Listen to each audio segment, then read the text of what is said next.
Okay, here we are knocking on the door of a legitimate 4D blues line, finally.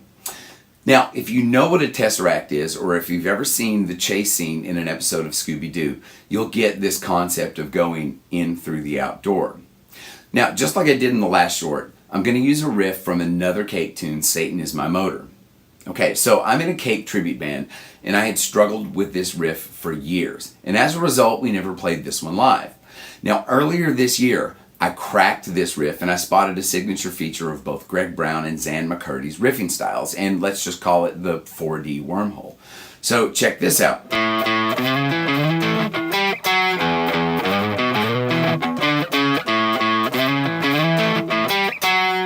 Now, hopefully you should hear that this riff kicks off with a typical barrel house walking sequence.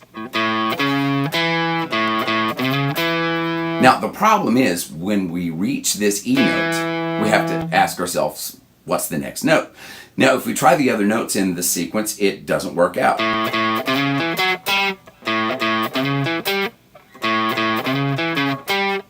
Nothing works. So what exactly is the next note? Well, it's also the same pitch E. But just repeating that note, number one, doesn't sound right. That doesn't work, and it doesn't really give us an efficient jumping off point into the next notes of the lick. So how do we direct this line? It's simple. We play this E, our original E, and then we teleport to the same pitched E at the 7th fret of the 5th string. The notes do sound different.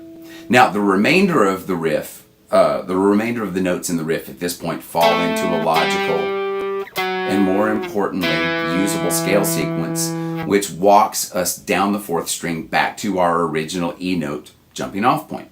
In other words, we went in through the out door. So here's the riff again.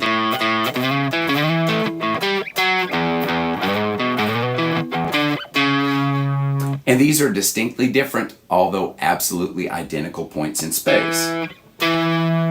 Now, this is like Doctor Who or Dune level logic at play.